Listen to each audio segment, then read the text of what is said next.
Get out of my house. Victoria Whitmore grabbed Claire's suitcase and hurled it down the marble staircase. The latches burst open, clothes scattered across the floor. Photographs of Thomas, the only father Claire had ever known, slid beneath the feet of housekeepers who looked away in shame. Victoria pointed at the front door, her diamond rings catching the chandelier light. You are nobody, you were always nobody, and Thomas is gone, so there is no one left to pretend otherwise. If this story moves you, please subscribe to our channel, leave a comment with the city you're watching from, and follow Claire's journey all the way to the end, because I want to see how far this story travels. The night Thomas Whitmore died, the rain came down so hard against the windows of Whitmore Estate that Claire could not hear herself cry. She sat beside his empty bed long after the nurses had gone, holding the hand of a man who was no longer there. His oxygen machine had been switched off, his medications, which she had organized and administered for 11 months, sat in precise rows on the nightstand, a last reminder of how completely she had given herself to keeping him alive. She pressed her cheek against his knuckles and whispered goodbye to the only person who had made her feel like she mattered. She thought grief was the worst thing she would face that night. She was wrong. Claire Bennett had come to Whitmore Estate 6 years ago at the age of 18, arriving with nothing but a social worker's referral letter and a garbage bag containing everything she owned. Thomas Whitmore had agreed to take her in through a private arrangement, not through any formal foster program, not through court order, but through something he refused to explain fully, something he called an obligation he owed to someone from his past. He never used the word daughter, he never signed any adoption papers, but he gave her a room, enrolled her in a local college, covered her tuition, and treated her with a quiet, consistent kindness that she had never experienced before in her 24 years of living. His wife Victoria tolerated Claire the way a person tolerates a water stain on a ceiling, noticing it constantly, resenting it deeply, but not yet willing to do the work of removing it while the man of the house was watching. His son Nathan, 31, resented Claire for reasons he rarely bothered to disguise. He believed she was angling for a piece of the inheritance. He said so at dinner tables, at family gatherings, and once memorably, in front of Thomas himself, who had quietly told Nathan to leave the room and not return until he could behave like someone worth inheriting anything. His daughter Olivia, 28, simply ignored Claire the way beautiful, wealthy women often ignore things that inconvenience their worldview. She looked through Claire rather than at her, spoke to her only when necessary, and once told a cousin at a Christmas party, loud enough for Claire to hear, that her father had developed a troubling habit of collecting lost causes. But Thomas had been different. He was not an expressive man. He did not hug her often or tell her he was proud of her with grand declarations. But he noticed things. He noticed when she stayed up studying for exams and made sure someone brought food to her room. He noticed when she was struggling with a course and quietly arranged a tutor without making her ask. He noticed when Nathan said something cutting at the dinner table and defended her with a single sentence that shut the conversation down so completely that no one dared to revisit it. And during his illness, when the disease began stealing his strength one piece at a time, he had looked at her from his bed one afternoon and said, "Claire, you are going to be all right. I need you to believe me when I tell you that." She had believed him. She had believed him so completely that she had poured every ounce of herself into caring for him, learning his medications, tracking his symptoms, coordinating with his doctors, staying awake through nights when his breathing became labored, holding his hand through procedures he found frightening, though he would never admit it. She had done all of this quietly, without asking for recognition, because it had felt like the only way she knew how to say thank you for the first stable home she had ever had. And now he was gone, and the rain was coming down so hard she could not hear herself cry. She did not hear Victoria until she was already in the doorway. "I need you to pack tonight," Victoria said. She was wearing a silk robe, and her hair was still perfectly arranged, which told Claire she had not been sleeping, had perhaps not intended to sleep at all on this particular night. "I want you out of this house by morning." Claire turned from Thomas's empty bed and looked at her. "Tonight?" "Tonight." Victoria stepped into the room with the confidence of someone who had been waiting a long time to walk through this particular door without having to hold herself back. "I've already spoken with the staff. Your things are being packed. I want you to understand something very clearly before you go, Claire, so that you don't leave here with any confusion about what you were to this family." Claire stood up. Her legs felt uncertain beneath her, but she stood. "What I was to this family. You were a charity case." Victoria said it the way people say things they have rehearsed. Cleanly. without emotion. You were a project my husband took on because he felt guilty about something that had nothing to do with you. He felt sorry for you. That is not the same as love. That is not the same as family. You were never a Whitmore. You will never be a Whitmore. And now that Thomas is no longer here to indulge this arrangement, it is over. I cared for him, Claire said. Her voice was quiet, but it did not break. For almost a year I cared for him every day. You were paid, Victoria said. I was not paid, then you should have been. Victoria turned toward the door and paused with her hand on the frame. Your suitcase will be at the bottom of the stairs. I'd like you gone before the family arrives for the funeral preparations in the morning. I don't want any awkward conversations. She left without waiting for a response. Claire stood in Thomas's empty room for a long moment, looking at his medications on the nightstand, looking at the indentation his body had made in the pillow. Then she walked to the window and stood there watching the rain come down. And she thought, with a quietness that was more frightening than grief, that she had no idea where she was going to go. She had no car. She had almost no money she had spent the last year, focused entirely on Thomas's care, and had let her part-time bookkeeping work lapse as months ago because she simply had not had the time. She had no family. She had a college degree she had barely used and a small collection of personal items that apparently were already being packed by someone else's hands. She went downstairs. Her suitcase was at the bottom of the stairs, exactly as Victoria had said. It had been packed carelessly. She could see edges of clothing jutting out from the zipper seam, and when she picked it up, something inside made a sound that suggested whoever had packed it had not been particularly concerned about breakage. A small wooden picture frame Thomas had given her 2 Christmases ago, the one with the photograph of the two of them at his company's annual charity event, the only photograph she had of them together. She felt the broken glass shifting inside the frame through the fabric of the suitcase and understood that this too had been decided for her. She stood in the entrance hall with her suitcase in her hand, and she became aware that she was not alone. 2 housekeepers stood near the hallway to the kitchen, watching her with an expression she recognized, the particular expression of people who want desperately to say something and cannot risk saying it. One of them, Maria, who had worked at Whitmore Estate for 14 years and who had brought Claire soup without being asked every single night during the worst week of Thomas's decline, pressed her lips together and looked at the floor. Maria, Claire said softly. I'm so sorry, Miss Claire. Maria's voice was barely above a whisper. I'm so sorry for your loss. I'm so sorry for she stopped. She couldn't finish it. Claire nodded. She didn't trust herself to say anything more. She walked to the front door and opened it, and the cold March rain came straight at her face, and she stepped out into it because there was nothing else to do.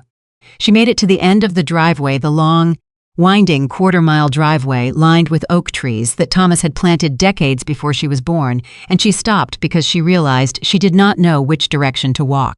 She had no phone battery. She had no umbrella. She was standing at the end of a private road in rural Virginia at 11:30 at night in cold March rain, and the nearest town was 8 miles away. She thought, distantly and without particular drama, that this was perhaps the lowest point of her life, and that was saying something given the life she'd had. And then a car's headlight swept across her from behind. A black SUV rolled to a stop beside her, and the passenger window came down, and a man she recognized looked at her through the rain. Daniel Harper was 62 years old, silver-haired, and had the careful, measured face of a person who spent 40 years in rooms where powerful things were decided and had learned never to betray his thoughts ahead of schedule. He had been Thomas Whitmore's attorney for 23 years. He had attended every major company event. He had come to the estate regularly during Thomas's illness, and Claire had always made him coffee when he arrived because Thomas had told her once, offhandedly, that Daniel was the most trustworthy person he had ever paid. She had always found him to be a man of minimal words who chose each one with surgical care. He chose his words carefully now. Miss Bennett, he said. Get in the car, please. She got in the car. They drove in silence for a moment, the rain hammering the windshield and the wipers working hard against it. She threw you out tonight, Daniel said, not a question. She asked me to leave, Claire said. She threw you out the night her husband died. He said it again, differently, the way a lawyer restates a fact to make sure everyone in the room has understood its full weight, before the will has been read, before anyone has had a legal conversation about the estate. She threw you out. I had no legal claim to be there, Claire said. I understood that. Daniel was quiet for a moment. He had both hands on the wheel and his eyes on the road, and his expression was the expression of a man doing careful arithmetic in his head. I need to tell you something, he said. And I need you to listen to me carefully. Because what I'm going to tell you is going to change how you understand everything that has happened in this house over the last 6 years. And possibly everything that happened before you ever arrived. Claire turned to look at him. The people who just removed you from that house, Daniel said slowly, may be the ones who don't belong there. She waited for him to continue. He did not continue, not then. He drove her to a small hotel, paid for 2 nights on a card without being asked, and told her to be ready by 8 in the morning. The will reading was scheduled for 9. Why do I need to be there? She asked. I'm not in the will. Daniel looked at her for a long moment. Something passed across his face, not quite sympathy. Not quite satisfaction, something more complicated than either. Miss Bennett, he said, Thomas Whitmore spent 23 years telling me exactly what to do with everything he had built. He was a methodical, careful man. He did not leave things to chance. He did not say things he did not mean. He paused. He told me once about 6 months before his diagnosis, so this was almost 2 years ago. Now he told me that the most important thing he had ever done for the Whitmore name had nothing to do with the company. He said he had finally found a way to keep a promise he made 30 years ago. Another pause. He asked me to make absolutely sure you were at the reading. Claire stared at him.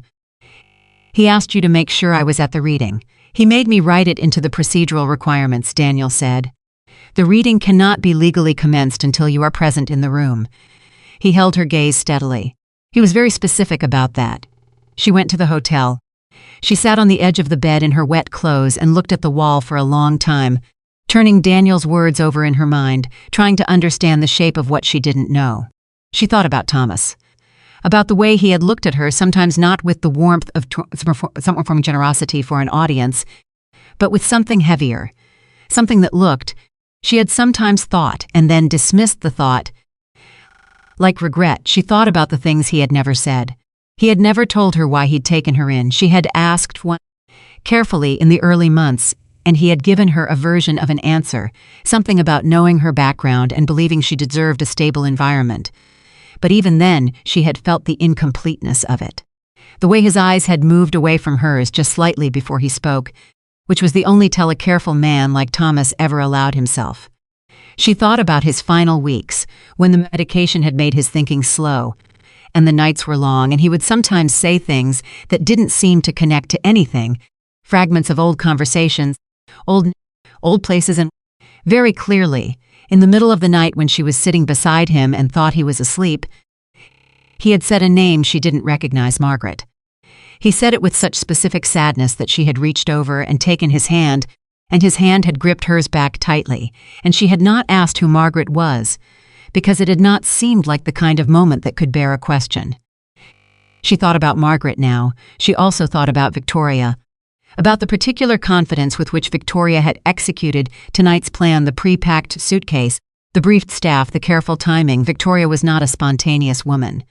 The efficiency with which she had removed Claire from that house suggested weeks, possibly months of preparation, of waiting, of having a plan ready to deploy the moment Thomas was no longer there to stop her. What kind of a woman plans that while her husband is dying? The kind of woman, Claire thought slowly, who knows something is at stake. The kind of woman who is afraid of what happens if she doesn't move first. She didn't sleep. She lay on top of the hotel bed cover in the dark and listened to the rain outside and thought about all the things she didn't know, and she waited for morning. The Whitmore family attorney's office was on the 14th floor of a building in downtown Richmond, and at 8:59 in the morning it contained the following people.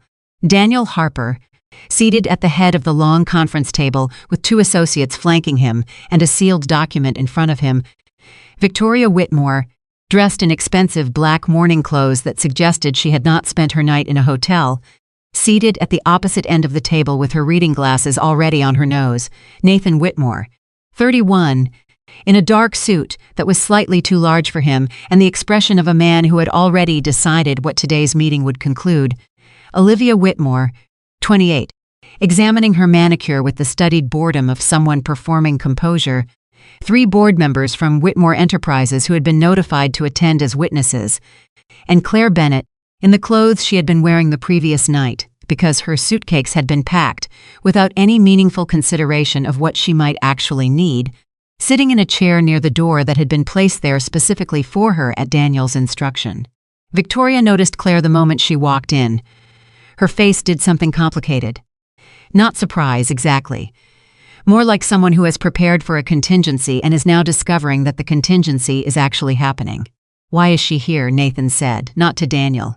"The way people discuss furniture." "Miss Bennett is required to be present for the commencement of the reading," Daniel said.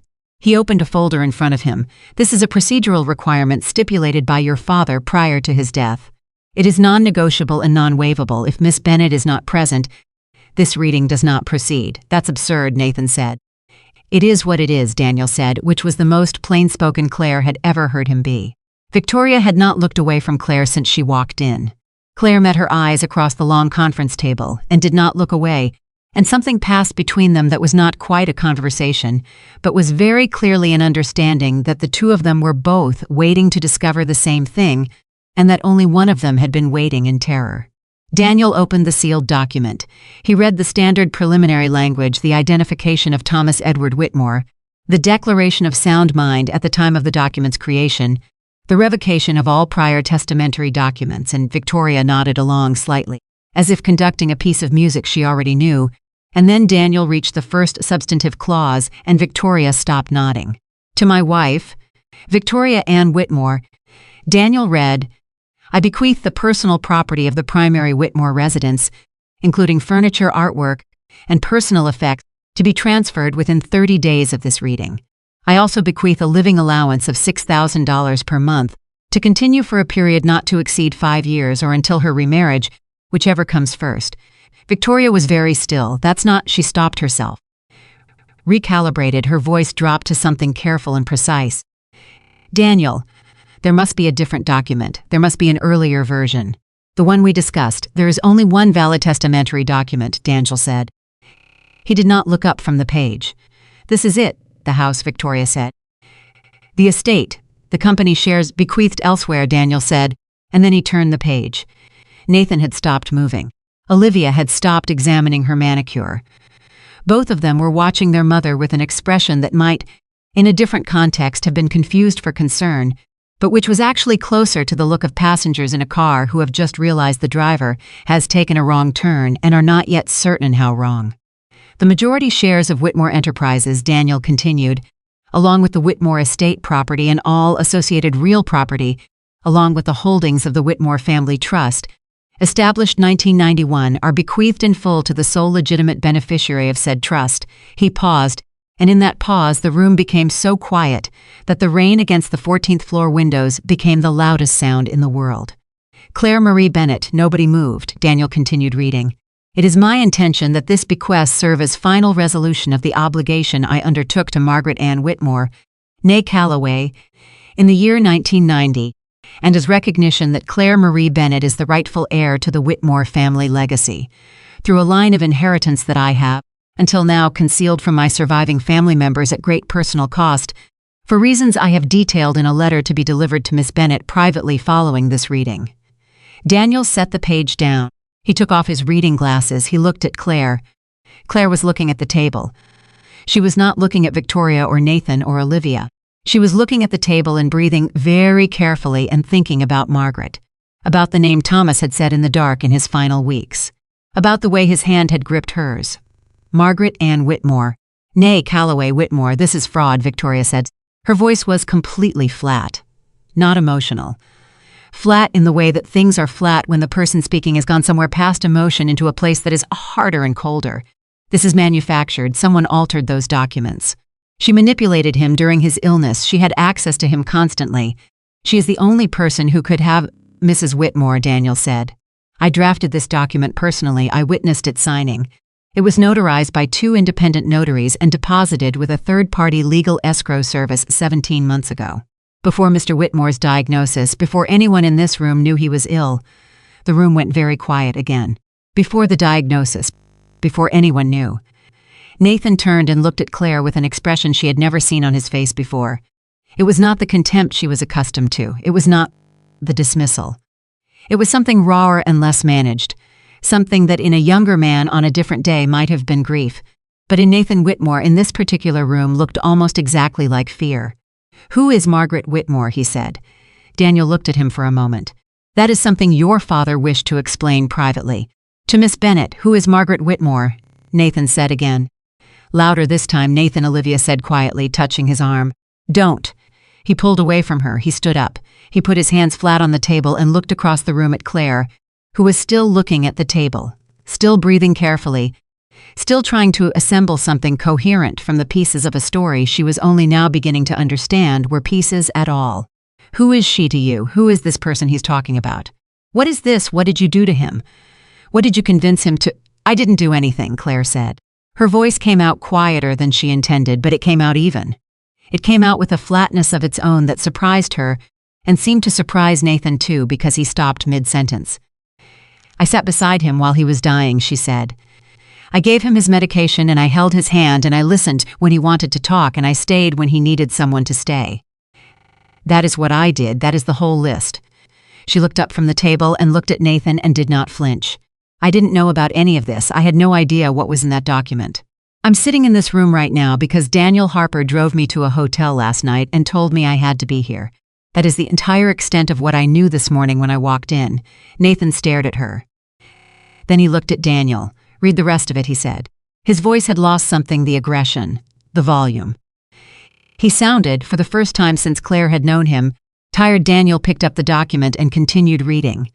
The rest of it took 17 minutes. By the time Daniel finished, Victoria had not moved from her chair, and she had not said another word, and her face had settled into an expression that was absolutely unreadable, which was, Claire would come to understand later, the most frightening thing about Victoria Whitmore, not her cruelty, not her calculation, but her capacity, at the moments when everything she had built was crumbling beneath her, to go completely, utterly still. Olivia had started crying at some point during the reading. Quietly, without drawing attention to it, tears moving down her face while her expression stayed composed, which gave the overall effect of a beautiful mask with water leaking through it. Nathan had sat back down. He was looking at the middle distance. His hands were folded on the table in front of him, and he was looking at something that was not in the room. And Claire sat in her chair by the door and listened to Daniel, read the full legal shape of a secret that Thomas Whitmore had carried for 30 years, and she felt the ground she had always thought she was standing on shift beneath her, not violently, not destructively, but with the slow, irrevocable movement of something that has been in one position for so long that the correction, when it finally comes, changes the entire landscape. She did not feel triumphant. She felt something she did not have a word for yet, something made of grief and shock and an aching, tender recognition that the man who had given her a room and covered her tuition and defended her at dinner tables and held her hand through nights when he was frightened had been carrying a weight she had not known to help him, and now it was in her hands and he was not here anymore to tell her what to do with it. She thought of his voice in the dark of his room. "Margaret," said with such sadness. She pressed her hands flat against the tops of her thighs and breathed and waited for Daniel to finish reading the words of a dead man who, it turned out, loved her more carefully and more completely and more quietly than she had ever known. Daniel closed the document. He looked around the room. "We'll take a 15-minute recess," he said, "and then we'll discuss the legal timeline for the transfer of assets." Nobody answered him. Outside, the rain had stopped. Claire was the first one to notice. She was the last one to leave the room. Daniel Harper did not speak for the first 3 minutes of the drive back for attorney's office. Claire sat in the passenger seat with her hands folded in her lap and watched the wet road unroll ahead of them and tried to organize the inside of her mind, which felt like a room where every piece of furniture had been overturned simultaneously. The will reading had ended 40 minutes ago. Victoria had left without a word, which was somehow more unsettling than if she had screamed. Nathan had walked out behind his mother with his jaw set and his eyes forward, not looking at Claire, not looking at anyone. Olivia had paused at the door, turned back and looked at Claire with an expression that was impossible to categorize, not apologetic exactly, not hostile exactly, something suspended between the two, and then she had followed her brother out without saying anything either. The board members had shaken Daniel's hand and nodded at Claire with the careful neutrality of people recalibrating rapidly and not wanting to commit to a position until the dust settled. And now Claire was in Daniel's car again, and the morning light was pale and washed, and the road was still wet from the night before, and she was the majority owner of Whitmore Enterprises and the legal heir to the Whitmore Family Trust, and she had $17 and a broken picture frame in a badly packed suitcase, and she did not know who Margaret Whitmore was. "You said there was a letter." She said, "There is." Daniel reached into the breast pocket of his jacket without taking his eyes off the road and produced a sealed envelope. Cream-colored, heavy paper. Her name written on the front in handwriting she recognized instantly Thomas's handwriting. Slower and more careful than it had been before the illness, but still unmistakably his, each letter placed with the deliberateness of a man who understood that words, once committed to paper, became permanent. He held it out to her. She took it but did not open it, not yet. She held it in both hands and looked at it. "How long have you had this?" she said. 14 months, Daniel said. "He wrote this 14 months ago. He dictated the first version 16 months ago and revised it twice before he was satisfied. He was very particular about what he wanted it to say." Daniel paused. "He was very particular about most things, but about this, specifically, I have known Thomas Whitmore for 23 years. Miss Bennett and I have seen him negotiate 9-figure corporate acquisitions without raising his voice. This letter made him cry both times he revised it." Claire looked down at the envelope in her hands. "He never told me," she said. "Just factual. The plain, stunning fact of it.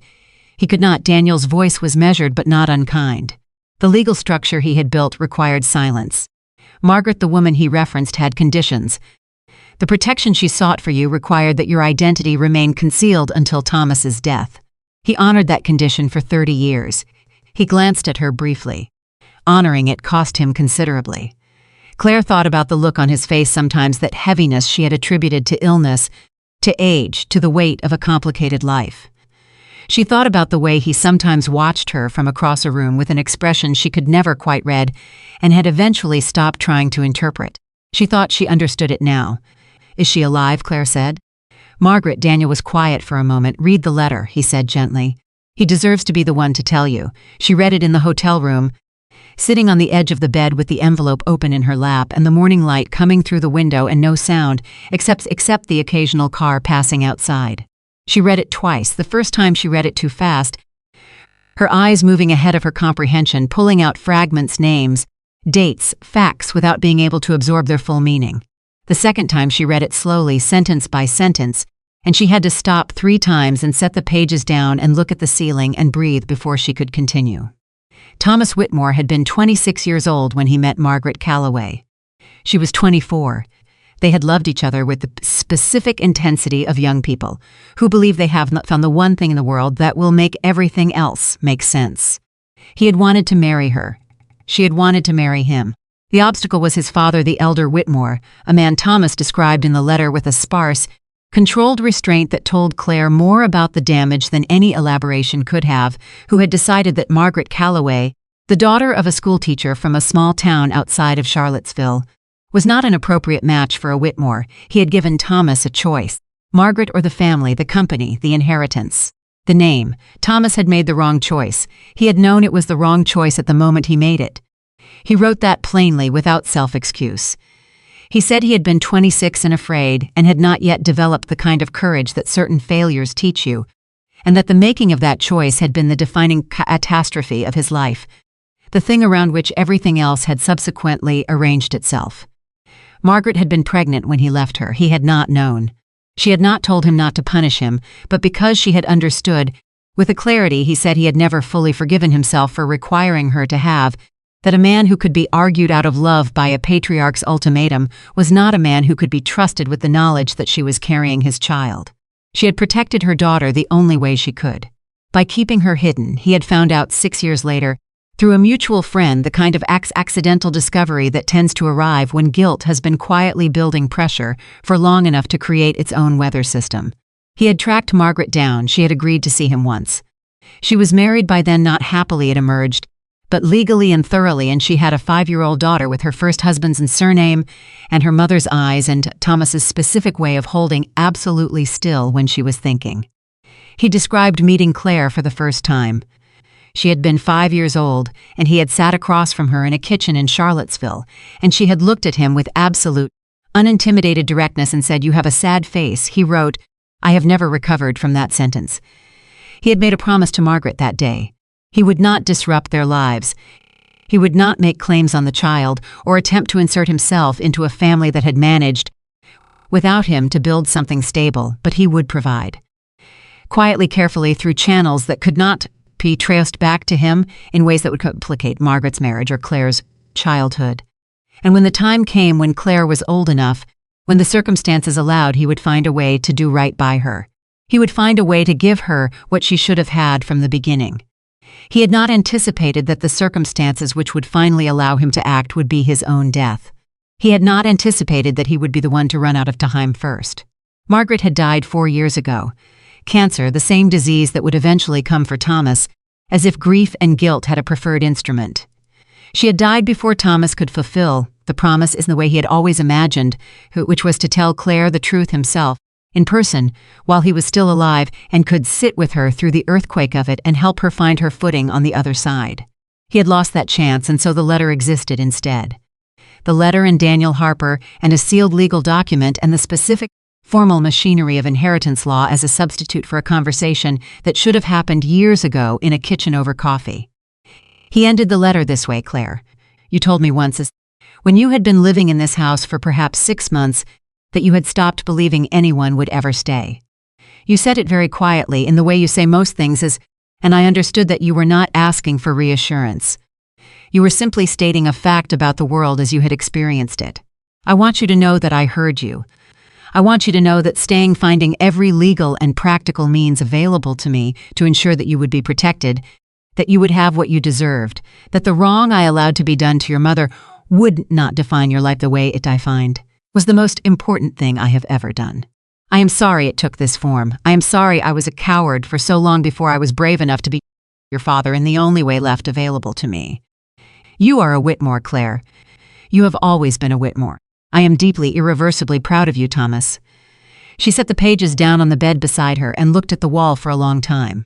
She was not crying. She had gone somewhere past crying into a quieter, more interior place where the feelings were too large and too layered to resolve into tears. She sat with them instead, with the grief and the revelation and the strange, aching tenderness of discovering that she had been loved carefully and deliberately, and at great cost by a man who was no longer alive for her to tell that she understood. She picked up her phone and called Daniel. I need to understand what happens next, she said when he answered. I need to understand exactly what I own, what is contested, what the legal timeline is, and what Victoria is likely to do in the next 48 hours. Can you come to the hotel? There was a brief pause. When Daniel spoke again, his voice had the quality of someone recalibrating their assessment of a person upward. I'll be there in 20 minutes, he said. He arrived in 18.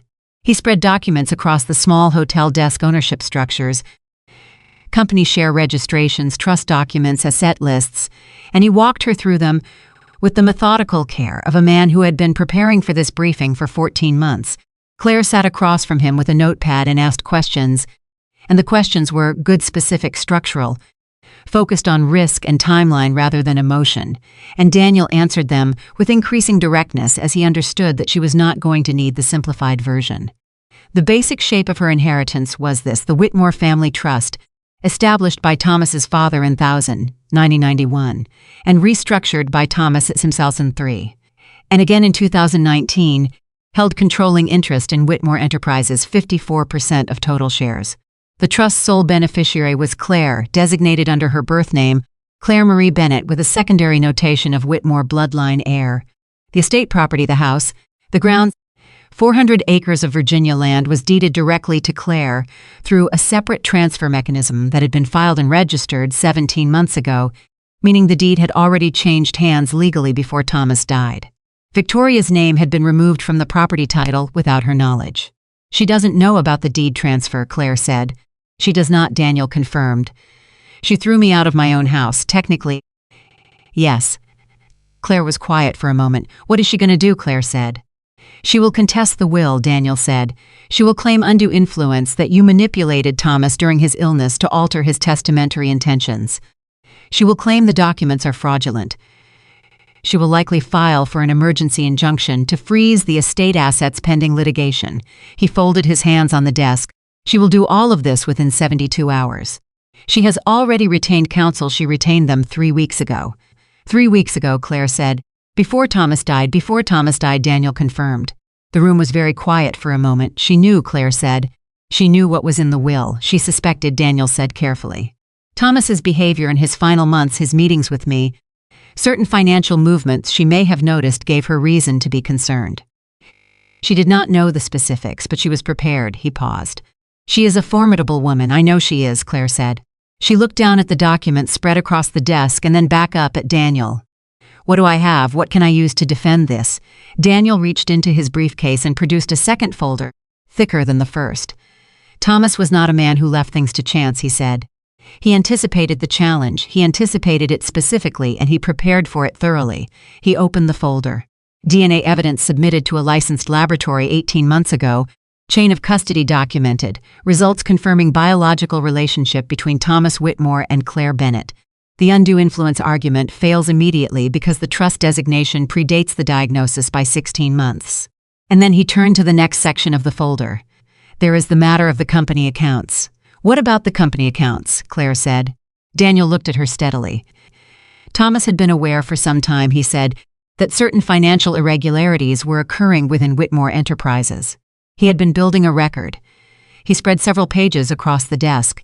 Over a period of approximately 7 years, beginning in 2017, approximately $4.3 million was systematically redirected from company operating accounts to personal accounts held by Victoria Whitmore, Nathan Whitmore, and Olivia Whitmore. The transfers were disguised as consulting fees, vendor payments, and executive expense reimbursements. None of the services or expenses were legitimate. Claire looked at the pages in front of her. Numbers, dates, account references, the clean, damning geometry of money moving where it shouldn't. He knew, she said. He knew. Why didn't he stop it while he was alive? He did not want to destroy his family, Daniel said, with a particular flatness that communicated without editorializing exactly what he thought of that decision. He believed, and I disagreed with him. I want to be clear about that. I told him directly that I disagreed. He believed that as long as he was alive and managing things, the damage was containable. He believed that the inheritance structure he had built would ultimately correct the situation without requiring him to confront his wife and children directly during his lifetime. A pause. He was a man who had made one catastrophic choice in his youth by avoiding confrontation. I think, by the end, he was still trying to find a way not to make that mistake again, and the result was that he overcorrected in the other direction. He let things go that should not have been let go. Claire thought about Thomas, about the sadness she had sometimes seen in him that she had attributed to illness, about the weight of a man carrying not just one secret but several, for years alone. $4.3 million, she said. Documented, traceable, legally recoverable. Daniel closed the folder, and sufficient, I believe, to significantly undermine any claim Victoria makes that she is the aggrieved party in this situation. Claire pressed both hands flat against the desk and looked at the documents and breathed. I need to go back to the house, she said. Daniel raised an eyebrow. I need to go back to the house, she said again more firmly. It's my house, the deed transferred 17 months ago. I have every legal right to be there. And if I wait, Victoria will have time to remove documents, transfer assets, or do whatever she's been planning in the hours since she walked out of that conference room. She looked at Daniel. Can you stop her from doing that? I can file for an emergency asset preservation order this afternoon, Daniel said. It will prevent any transfer or removal of company-related documents and assets, but it will take 3 to 4 hours to process. Until then I need to be in that house, Claire said. Right now, before she has 4 hours, Daniel studied her for a long moment. I'll drive, he said. The SUV turned into the Whitmore estate driveway at 11:47 in the morning, and as they came around the long curve through the oak trees, Claire saw two things simultaneously: Victoria's silver Mercedes still parked in front of the house, which meant she had come back after the will reading, and Nathan's car beside it, which meant the family was gathered and had been, probably, since the moment the will reading ended. She had expected this. What she had not expected was Olivia, who was standing outside the front door and saw the SUV coming up the drive and turned and went inside quickly, which meant she had been watching for them. They knew she was coming. Daniel parked and they got out and walked to the front door, and Claire put her hand on the handle and it was locked. She had a key. She had always had a key. She found it in her coat pocket. She had put her coat on this morning at the hotel out of habit, and the key had been there on her keyring where it had lived for 6 years. She used it, the lock turned, the door opened. The entrance hall looked exactly as it always had. The marble floor where Victoria had hurled her photo frame the night before had been swept clean. The house was warm, the chandelier was on, somewhere deeper inside. Voices, and then the voices stopped, the abrupt cessation of conversation. That means people have heard something they weren't expecting to hear. Claire walked in. Victoria appeared from the direction of Thomas's study. She was still in her morning clothes. She had changed something about her hair, and her posture had reset itself. She was standing the way she stood when she was preparing to manage a situation, with her shoulders back and her chin at a specific angle that was designed to communicate authority before she had said a single word. "You need to leave," Victoria said. "No," Claire said. It was the smallest word she had ever said to Victoria Whitmore, and something about the absence of apology in it, the absence of deference, the complete lack of the hesitation that had characterized every exchange between them for 6 years, made Victoria blink a single involuntary blink before her composure reassembled. "You do not own this house," Victoria said. "I do," Claire said. "The deed transferred 17 months ago. I have the documentation in my hand." She held up the folder. "I also have Daniel Harper standing behind me, who drafted the transfer and can confirm every detail of its legal validity, and who is in the process of filing an emergency asset preservation order with the court that will prevent any movement of company documents or assets from this property. That order will be in effect in approximately 3 hours." She lowered the folder. "I'd like to sit down." Victoria stared at her. Behind Victoria, Nathan appeared in the hallway. He looked at Claire and then at Daniel and then at the folder in Claire's hand, and his face did something complicated and ultimately unreadable. "Mom," he said quietly. Victoria did not move for a long moment. She was doing something behind her eyes, calculating, adjusting, running through options and their outcome. That's with the rapid efficiency of a woman who had spent decades managing a household and a husband and a narrative and understood, better than most people, the difference between a battle that could be won and one that could only be survived. Then she stepped aside, not with defeat, but with the particular controlled retreat of someone who is moving to higher ground rather than surrendering. Claire walked past her. She walked to Thomas's study and opened the door and went inside and stood in the room where he had spent most of his adult life doing the work that had built everything this family had lived inside of. And she set her folder down on his desk and sat in his chair and felt the weight of the room settle around her like something that had been waiting. Nathan followed her in. He stood in the doorway with his hands in his pockets and looked at her, sitting in his father's chair with an expression that had given up on being strategic and was simply, for the first time, human. "I didn't know about the trust," he said. "I need you to believe that. I didn't know who you were." "I know," Claire said. "I treated you badly, you did." He absorbed this without flinching. "What happens now?" he said. "Now I look at the company accounts," Claire said, "and you decide whether you want to be part of what comes next or part of what gets investigated." Nathan was very still for a moment. "The accounts," he said. His voice had gone careful. "The company accounts, the $4.3 million. She watched his face. "I know about it, Nathan. Thomas knew about it. Daniel has documented it. The question that is still open is whether you participated because you understood what you were doing and chose to do it anyway, or whether you participated because your mother told you it was fine and you didn't ask enough questions." She held his gaze. Those two things lead to very different outcomes, and I am going to find out which one is true. So I would strongly suggest that you make a decision in the next 5 minutes about whether you want to tell me yourself. Nathan sat down heavily in the chair across from the desk. He put his face in his hands. And then slowly, haltingly, in the voice of a man dismantling something he had spent years constructing, he started to talk. He talked for 40 minutes. What he said in those 40 minutes would not become fully significant until later, until the investigation was underway, and the pieces he provided became the connective tissue between financial records that might otherwise have taken months to decipher. But in the immediate sense, in the room in that moment, what mattered was simpler. Nathan Whitmore, 31 years old, who had treated Claire as an inconvenience and a threat for 6 years, was sitting across from her in his father's chair and telling her the truth. And the truth was that he had known the transfers were wrong and had told himself that family money moving within the family was not theft, and that his mother had been the one to initiate the transfers and manage the mechanisms, and that Olivia had known less than he had, and that the reason he had been so aggressive in his contempt for Claire since her arrival was not really about Claire at all, but about the fact that his father's treatment of her had always felt to him like a reproach, like Thomas.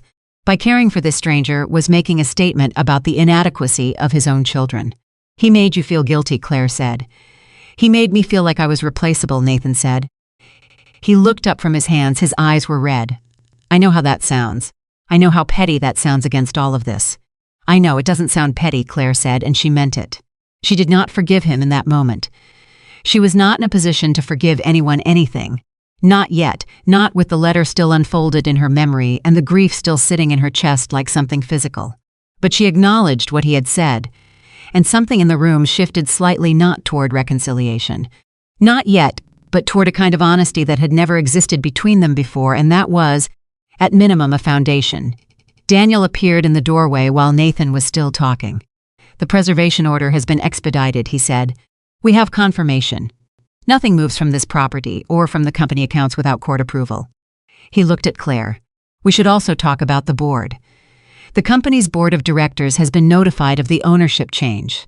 3 of them have already called my office. They want a meeting. When Claire said, they're suggesting next week. Schedule it for Thursday, Claire said. I want 3 days to go through the financial records before I sit down with anyone from the board. Daniel nodded and made a note. There's one more thing, he said. He hesitated. In a way that was unusual for him, Daniel Harper was not a man who hesitated. Victoria has already contacted her attorney. She is alleging in an initial communication sent to my office approximately 40 minutes ago that you used your position as Tas's caregiver to isolate him from his family and influence his testamentary decisions. She is claiming elder abuse. The words landed in the room like something thrown. Nathan looked up sharply. She is filing a complaint with Adult Protective Services, Daniel continued, as well as initiating a civil contest of the will. The elder abuse allegation, if it proceeds, would trigger a mandatory investigation that could delay the asset transfer by months. Claire was very quiet for a moment. Elder abuse. The woman who had thrown her out in the rain the night Thomas died, who had pre-packed her suitcase before the funeral was planned, who had been redirecting company money into private accounts for 7 years, that woman was accusing Claire of elder abuse. She is going to claim, Claire said slowly, that I abused the man whose medications I tracked for 11 months, whose doctor's appointments I attended, whose hand I held through procedures he was afraid of, who wrote me a letter that made Daniel Harper cry. Yes, Daniel said. That is what she is going to claim. Nathan made a sound. Not quite a laugh, not quite anything categorizable. He shook his head slowly and looked at the floor. I can fight it, Daniel said. I want to be clear, the allegation will not succeed. The medical records, Thomas's own documented communications with me, the DNA evidence, the timeline of the trust's creation, all of it contradicts any coherent narrative of manipulation. But it will take time, and it will be paused, searching for the right word, unpleasant. Claire looked at him. It's going to get worse before it gets better, she said. Yes, Daniel said. I believe it will, she nodded. She looked down at Thomas's desk, at the surface of the desk where he had signed documents and made decisions, and carried his secrets and built a structure of protection around a daughter he could not publicly. And she put her hand flat against the wood. Okay, she said. She looked up at Daniel. Then let's make sure we're ready. Daniel looked at her for a moment with the expression she was beginning to recognize, the one that meant he was revising his estimate of what she was capable of. Upward again, he opened his briefcase and the work began. 3 floors above them, in the master bedroom of a house whose deed no longer bore her name, Victoria Whitmore sat on the edge of the bed with her phone in her hand and her attorney's voice in her ear, and she listened to the instructions and she said yes to all of them. And when the call was over, she sat very still in the quiet of a room she was no longer sure she had the right to occupy, and she looked at the window, and her face was absolutely unreadable. But her hands, gripped tightly together in her lap, were shaking.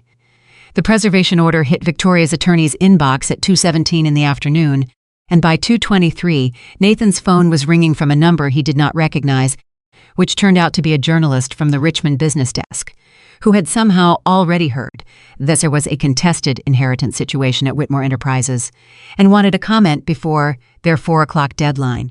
Nathan looked at the phone ringing in his hand, and then looked at Claire across the desk and said, "It's starting." "Don't answer it," Claire said. He didn't.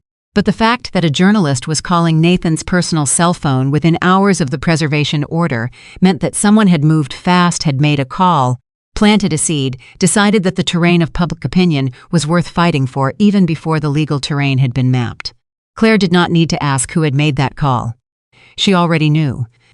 Victoria Whitmore had spent 30 years managing the family's public image with the same precision she applied to everything else, and she was not going to surrender that instrument without using it. Daniel confirmed it 40 minutes later when he came back into the study phone in his hand, and an expression that had shifted from his usual measured composure into something tighter. "There's a piece going up on a local news site in approximately 90 minutes, he said. "The framing is, and I am reading this directly from a draft that my contact at the outlet sent me as a courtesy quote, questions surround the sudden inheritance transfer at Whitmore Enterprises as family members allege a longtime household resident may have influenced the ailing patriarch during his final months." Claire read the words, "household resident," she said. "That is the term they are using, not daughter. Not heir, not the woman who cared for him for 11 months. Household resident, the language of someone who had thought carefully about how to make a person sound like an interloper in their own story." "How do we respond?" Claire said. "We don't," Daniel said. "Not yet. Responding now, before the picture is fully established, gives them something to write about. What we do right now is move faster than they expected us to move." He sat down across from her. "I have the board meeting pushed to tomorrow morning." "Not Thursday, tomorrow. The board needs to hear from you before they hear from Victoria, and if we wait until Thursday, Victoria has 3 days to work them individually." "Tomorrow morning," Claire said. 8 o'clock, Whitmore Enterprises headquarters. 6 board members, the CFO and the head of legal. He looked at her steadily. "You need to walk into that room tomorrow and convince 6 people who have never taken you seriously that you are the right person to run a $400 million company." The number sat in the room between them. $400 million. Claire had managed Thomas's medication schedule. She had organized his correspondence, cross-referenced his appointment calendar, run interference with vendors who called the estate line when Thomas was too tired to talk. She had spent 2 years auditing the company's quarterly reports in her spare time because Tom had encouraged her to understand the business, and she had taken him at his word. She had a finance degree she had earned at a state school on Thomas's dime and a working knowledge of Whitmore Enterprises' operational structure that was, she suspected, more detailed than Nathan's, but she had never sat at the head of a board table. "I'll be ready," she said. Nathan, who had been sitting quietly across the room through most of this exchange, spoke up. "I want to help," he said. Both Claire and Daniel looked at him. "I know the board," Nathan said. "I've worked with most of them for years. I know who's going to be resistant and why. I know the political dynamics in that room. I know which arguments land and which ones don't." He met Claire's eyes. "I know I don't have a right to ask you to trust me. I know what I did and I know what I didn't do, and I know those are both problems. But I also know that my father wanted this to work. And I think," he stopped, swallowed, tried again. "I think helping you is the closest thing I have left to doing right by him." Claire looked at him for a long moment. "Tell me about the board members," she said, one by one. "Everything you know." Nathan pulled his chair closer to the desk. They worked through the night. By midnight, they had gone through all 6 board members in detail, their histories with Thomas, their professional priorities, their particular sensitivities and pressure points. By 1 in the morning, they had built a presentation framework built around 3 pillars: the legal validity of the ownership transfer, the financial investigation that would reframe the narrative of who had actually been protecting the company, and Claire's own documented knowledge of the business. By 2 in the morning, Nathan had fallen asleep in the chair across from the desk, and Daniel had gone to the guest room, and Claire was alone in Thomas's study with the financial record spread across the desk in front of her, and she was still reading. She found the first anomaly at 2:43 in the morning. It was not one of the transfers Daniel had already documented. It was something different, a series of payments. Beginning in 2021, made to a consulting firm called Meridian Strategic Partners. Small payments at first, $12,000 here, $18,000 there. But they compounded. By 2023, the quarterly payments to Meridian Strategic Partners totaled nearly $200,000. And the services rendered, listed in the company's internal accounting notes, were described as executive advisory services ongoing. Claire pulled up everything she could find on Meridian Strategic Partners. It did not exist. It had a registered address, a mail forwarding service in Delaware, and a registered agent, a name that appeared in no professional database she could access, and nothing else. No website, no professional history, no employees. No evidence of any activity that a real consulting firm would generate simply by existing. $200,000 a quarter to a company that did not exist. She did the arithmetic. She wrote the number down. Then she went to find Daniel. She knocked on the guest room door at 3 in the morning, and Daniel answered it in 30 seconds, fully alert, which told her he had not actually been sleeping. She showed him the number. He looked at it for a long moment. "This is not in the records Thomas gave me," he said. "I know," Claire said. "This is a second channel," he looked up at her. "Separate from the transfers I documented. Whoever set this up was sophisticated enough to run 2 parallel diversion structures, so that if one was discovered, the other remained intact." He paused. "This changes the total significantly." "I know," Claire said again. He looked at the number she had written down. 7.8 million, he said. "Approximately. I need the full accounting team to verify." "We need to bring in forensic accountants tonight," Daniel said. "I have a firm I trust. I'm going to call them right now." "It's 3 in the morning," Claire said. "I know," Daniel said, and reached for his phone. The forensic accounting team arrived at 5:45 in the morning, 4 people with laptops and external drives and the particular focused energy of professionals who have been called before dawn and understand that this means the situation is serious. Claire met them in the driveway and brought them into Thomas's study. And Nathan woke up and looked at 4 strangers standing over the financial records and said, very quietly, "Oh no, did you know about Meridian Strategic Partners?" Claire asked him. Nathan looked at the name on the page Claire was pointing to. "No," he said. He said it with conviction, but also with something that was not quite certainty, a slight uncertainty in his expression that suggested he was rapidly scanning his own memory for anything that might contradict what he had just said. "I know. I've never seen that name, your mother," Claire said. Nathan looked at her for a moment. His face went through something, a rapid, interior negotiation she could almost watch happening.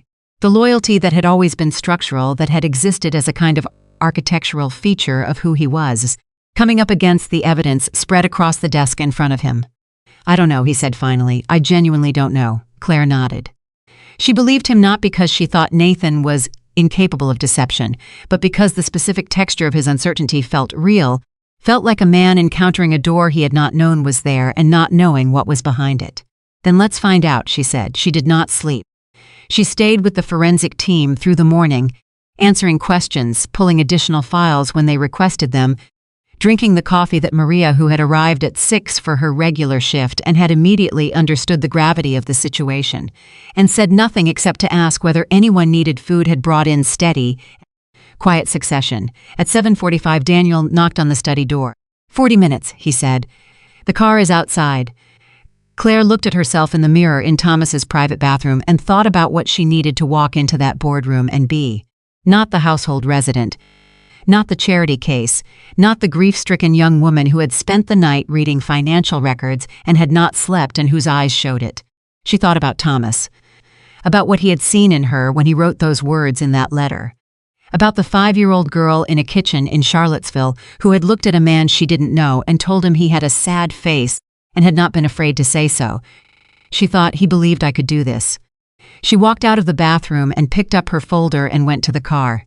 The Whitmore Enterprises headquarters was a 10-story building in downtown Richmond that Thomas had owned outright, no mortgage paid for, with money he had made in his 40s, when the company had its first major expansion.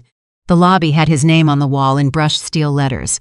Claire had been inside this building exactly 4 times in 6 years, always accompanying Thomas, always standing slightly behind him, always the quiet person at the edge of the frame. She walked through the lobby with Daniel beside her and did not look at her name on the visitor badge the security desk handed her, and she got in the elevator, and she did not look at herself in the elevator mirror. And when the doors opened on the 8th floor and she walked into the boardroom, and 6 people looked up from the long table, and every one of them registered something: surprise, wariness, assessment, she walked to the head of the table and sat down and put her folder in front of her and looked at the room. "Good morning," she said. "Let's get started." The first 20 minutes were what she had expected. Walter Briggs, the longest-serving board member, 67 years old, who had known Thomas since they were in business school together and who had called Daniel's office 3 times since the previous day's news. Walter Briggs spoke first, and his tone was the tone of a man being careful but not yet convinced that he needed to be. "I think I speak for several of us," Walter said, "when I say that yesterday's events were unexpected, and that we have some concerns about the procedural basis for the ownership transfer and its implications for the company's stability going forward." "I understand," Claire said. "I'd like to address those concerns directly, if that's all right." She walked them through the legal documentation, The trust creation date, the DNA evidence, the timeline that predated the diagnosis. Daniel answered the technical questions. Claire answered the substantive ones, and she answered them with a specificity that she watched change the atmosphere in the room slowly at first, then more noticeably as the board members began to understand that the woman sitting at the head of their table was not a stranger to this company. When Richard Cho mentioned the quarterly numbers from the previous fiscal year, Claire referenced specific line items without looking at her notes. When Patricia Marsh asked about the company's pending contract renewal with their largest logistics partner, Claire knew the contract value, the renewal timeline, and the outstanding negotiation point that had been stalling the process for 6 weeks. Walter Briggs looked at her differently after the logistics question. Not warmly, not yet, but differently, with a recalibrated attention, the way people look when they are revising an assumption in real time and aren't certain what to put in its place. "You've done your homework," he said. "I've been doing it for 2 years," Claire said. "Thomas encouraged me to understand the business. I took him seriously." 40 minutes into the meeting, Claire opened the second section of her presentation, the financial investigation. She watched the room change again, differently this time, more sharply. When she put the Meridian Strategic Partners number on the table, Richard Cho, the CFO, went varies. He was a careful man, meticulous, someone who spent his professional life with a particular sensitivity to numbers that didn't belong. He looked at the figure. He looked at Claire, and she could see, watching his face, the precise moment when he understood that this number had been moving through his company's accounts for 4 years without his knowledge. "I was unaware of this entity," Cho said. His voice was controlled but tight. "I know," Claire said. "I believe you were unaware. I believe most of the people in this room were unaware. That is, in fact, the point." She looked around the table. "Someone was very careful to make sure you didn't know. The forensic team is still working, but the preliminary numbers suggest a total diversion across both documented channels of approximately $12 million over 7 years." The room was absolutely silent. $12 million. Walter Briggs set down his pen. Patricia Marsh said very quietly, "Thomas knew?" "Thomas knew about approximately half of it," Daniel said. "He had begun building a record. The Meridian channel appears to have been constructed specifically to be difficult to detect. It would not have surfaced in a standard audit." He paused. "Miss Bennett found it at 2:43 this morning." Several heads turned toward Claire. She did not react to the looks. She held the room's attention and kept her voice even. "I am telling you this now," she said, "not to perform a drama or to build a case against specific individuals in this room. I'm telling you because you deserve to know what has been happening inside this company. Because the employees who work here deserve leadership that is not concealing this from them. And because Whitmore Enterprises is a good company that Thomas built with genuine care, and it deserves to survive what has been done to it." She looked at Walter Briggs directly. "I am not here to burn this down. I am here to protect it. I want to know whether this board is with me or not." Walter Briggs looked at her for a long moment. Then he picked his pen back up. "What do you need from us?" he said. 3 things happened in rapid succession following the board meeting, each one arriving before the previous one had fully settled. The first was that Victoria's attorney filed the formal will contest at 11:15, exactly as Daniel had predicted, with the elder abuse allegation attached as a supporting complaint. The filing was made public record within an hour, and the local news site ran an updated piece that now included the formal legal language, which was predictably significantly more damaging sounding than the earlier piece. The words elder abuse appeared in the headline. Claire's name appeared beneath them. She read the headline on Daniel's phone in the elevator on the way back down from the board meeting and felt something tighten in her chest that was not quite fear and not quite anger, and was possibly both simultaneously. She handed the phone back to Daniel. "It's going to get worse before it gets better," she said. She had said this before. She was reminding herself as much as stating a fact. "Yes," Daniel said. "But the board is with us. That matters more right now than the news cycle." The second thing that happened was that Maria called Claire's cell phone at 12:30 and told her, in a voice that was very controlled and very quiet, that Victoria had arrived at the estate with 2 people Claire didn't recognize, and that they appeared to be removing boxes from Thomas's private office. Which office? Claire said immediately. The small one. The one he used for personal correspondence. Not the main study. Claire had not known there was a secondary office. She processed this rapidly. "Do not let them take anything," she said. "Tell them, Maria. Tell them the property is under an asset preservation order and the removal of any documents is prohibited by court order.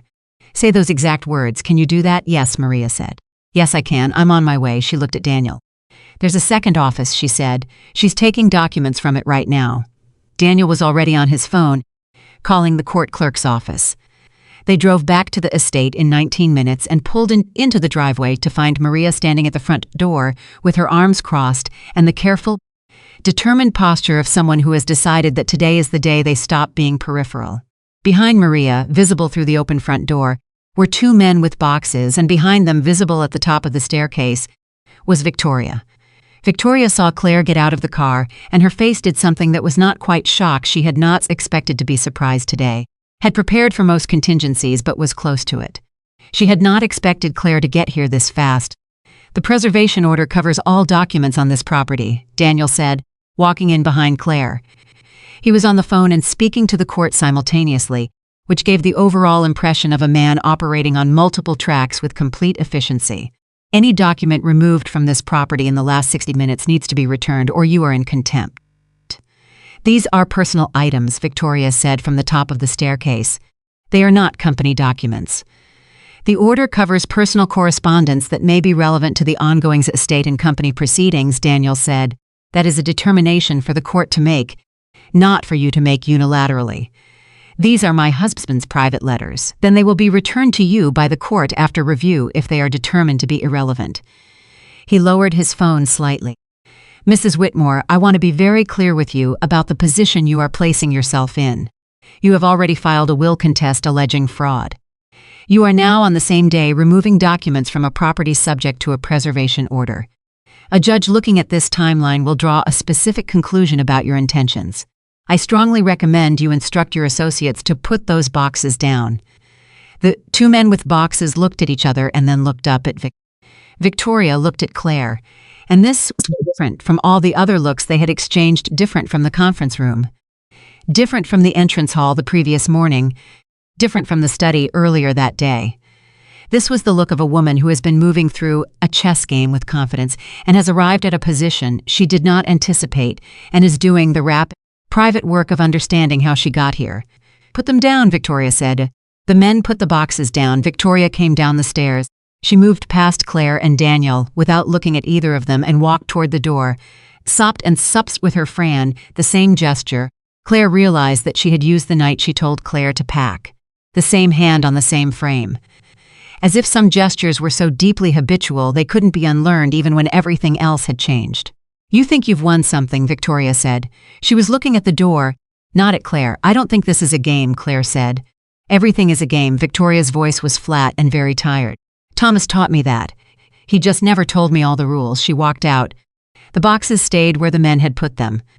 Daniel photographed them with his phone, cataloged their contents, and arranged for them to be secured and documented by the forensic team.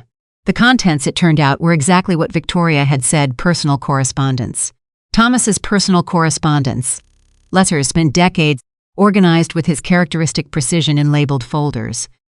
The third thing that happened arrived at 4 p.m, when the forensic accounting team called Claire's cell phone with a preliminary finding that required her to sit down. She sat down in Thomas's study. She listened. The forensic team had identified a third channel. Not the company transfers Daniel had documented. Not the Meridian Strategic Partners payments that Claire had found at 2:43 in the morning. A third channel, running through a personal investment account held jointly in Thomas and Victoria's names, through which Victoria had, over a period of 9 years, redirected a further $6.2 million into a separate account held exclusively in her own name. Total documented diversion, $18.1 million. Claire sat with the phone to her ear and looked at Thomas's desk and breathed. Thank you, she said to the forensic accountant. Document everything and send it to Daniel Harper. I need the full report as quickly as possible. She hung up. She sat alone in Thomas's study for several minutes. She thought about what $18 million meant, not abstractly, not in terms of what it represented legally or strategically, but in terms of Thomas, in terms of the man who had spent the last years of his life watching his company slowly bled and keeping a record and saying nothing, carrying it alone, not confronting his wife, not confronting his children, trying to find a way to protect his legacy without destroying his family, and dying before he could resolve the contradiction.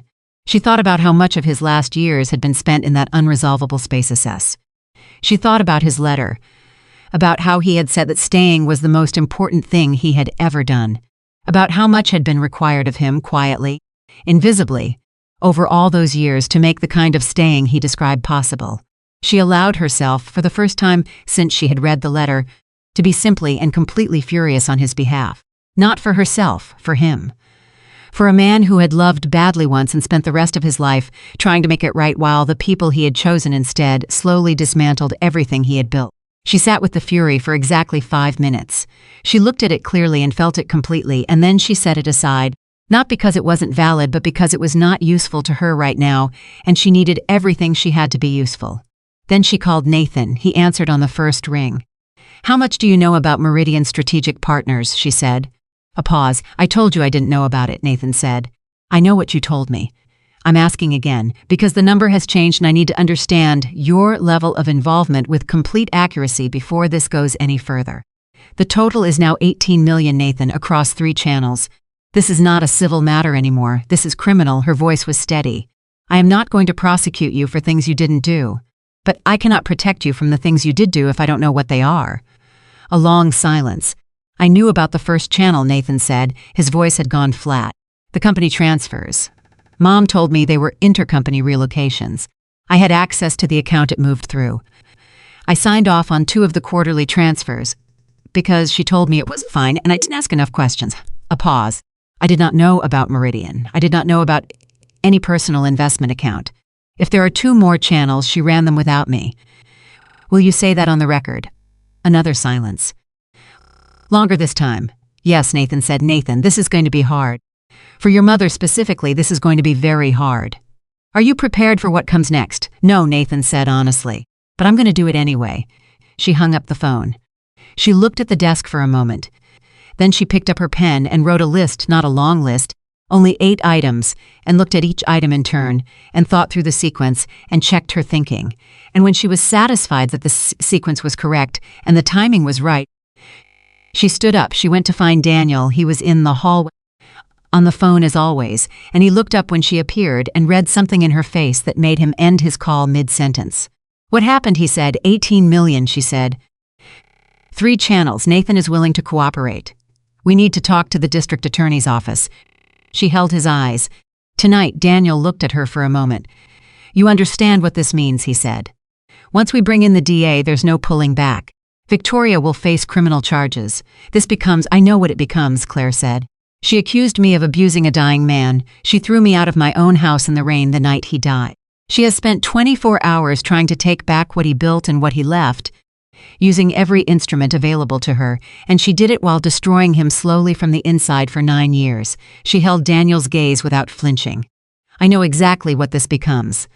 I also know that Thomas spent the last years of his life unable to do what needed to be done, and I understand why, and I have compassion for why, and I am not going to repeat that mistake." She took a breath. "Make the call." Daniel looked at her for a long moment. He nodded. He made the call, and across town, in the offices of the attorney she had retained 3 weeks before Thomas died, Victoria Whitmore was sitting across from her lawyer, listening to him explain that the situation had become significantly more complicated than anticipated, and her face was very still and her hands were folded precisely in her lap, and she was listening to every word with the absolute attention of a woman who had always, until now, been the one who moved first. The district attorney's office called Daniel back at 8:47 that evening. Claire was still in Thomas's study when Daniel appeared in the doorway with his phone lowered, and his expression carrying the particular weight of news that is simultaneously expected and still somehow heavier than anticipated when it actually arrives. "They want to meet tomorrow morning," he said, 7 o'clock. "Before the business day starts. They've already pulled the company's public filings, and they want to see the forensic team's preliminary report tonight." "Send it," Claire said. He stopped. "Once I send this, the momentum becomes very difficult to slow down. I need you to be certain." She had been sitting in Thomas's chair for the better part of 3 hours, and in those 3 hours she had read through the personal correspondence that had been that's found in the Victoria's people had tried to remove. Letters Thomas had written and never sent. Letters to Margaret, from the years after he had found out about Claire, full of the specific anguish of a man trying to find language adequate to what he had done and failing repeatedly. Letters that described Claire at various ages at 7, at 12, at 16, gathered through the careful, distant observation of a man who had committed to watching over someone he could not yet claim. A birthday card Margaret had sent him when Claire turned 18, which he had kept folded inside the cover of a legal notebook. A photograph, faded and creased from handling, of Margaret in a kitchen that Claire recognized, the kitchen in Charlottesville, holding a toddler with Thomas's eyes. She had held that photograph for a long time. She had looked at the toddler's face and understood, in a way that all the legal documents and financial records and forensic accounting reports could not quite deliver, the full human weight of the story she had been born into. "Send it," she said again. Daniel sent it. He left at 9:30 to prepare for the 7 o'clock meeting, and Claire was alone in the house except for Maria, who had stayed without being asked, which was Maria's way of saying everything she needed to say without words. At 10 o'clock, Maria appeared in the study doorway with a plate of food and set it on the edge of the desk without oppotence and started to leave. "Maria," Claire said. Maria turned. "Did you know? Any of it? The accounts, the transfers, any of what was happening with the money?" Maria was quiet for a moment. Not the quiet of someone deciding whether to lie. The quiet of someone choosing how much truth they could carry into a single answer. "I knew Mrs. Whitmore was afraid of something," Maria said finally. "For a long time before Mr. Thomas got sick, I could see it. The way she watched him sometimes. The way she got very quiet when he came home from meetings with Mr. Daniel. I didn't know what she was afraid of, I just knew she was." She paused, and I knew she was not afraid of the right things. Claire looked at her. "Thank you for staying tonight," she said. "This is my home too," Maria said simply. And then she left Claire alone with the food and the letters and the silence. Claire ate without tasting anything and kept reading. The 7 o'clock meeting with the district attorney's office lasted 2 hours and 40 minutes, and Claire spoke for approximately 40 of those minutes, during which she laid out the timeline, the financial structure, and the documentation with a precision that she could feel landing in the room with a different kind of weight than she had felt in the board meeting the previous morning. The board had been assessing her leadership capability. The 2 assistant district attorneys and the forensic financial crimes specialist sitting across from her now were assessing something else, the structural integrity of what she had brought them, the chain of evidence, the places where the documentation was airtight and the places where it would need further work. They asked good questions. She answered them directly. When she didn't know something, she said so and identified who could provide the answer. At the end of the meeting, the senior ADA, a woman named Rebecca Flores, who had the focused, economical manner of someone who had stopped wasting words sometime in her 30s and never looked back, looked at Claire across the table and said, "You did this in 48 hours. "I had help," Claire said. "Thomas did most of it. I just found what he had already built." Rebecca Flores nodded once. "We'll be in touch by end of day." They were in touch by noon. The news reached Victoria through her attorney at 12:22 in the afternoon, which was how Claire knew it. She did not receive a call from Victoria. She received a call from Daniel, who had received a call from Victoria's attorney, who was notifying them, as required, that his client had been contacted by the district attorney's office and requested to present herself for a formal interview. "She hasn't been charged yet," Daniel said. "The interview is voluntary at this stage." But her attorney knows, and I know, and you know, that a voluntary interview at this stage does not actually voluntary in any meaningful sense. Says she respond? Claire asked. "Her attorney says she will cooperate fully," Daniel said, which is what attorneys always say, and which tells us nothing about what she actually intends to do. Claire was at the Whitmore Enterprises headquarters when this call came in. She had been there since 9:30, working with Richard Cho and 2 members of the legal team to begin the process of unwinding the diverted funds and identifying what could be recovered and through what mechanisms. The work was technical and painstaking, and she found that she was good at it in the specific way that people are good at things, when the stakes are high enough to fully engage every part of their attention. Cho had been watching her work for 3 hours and had said very little, which she was learning was his version of approval.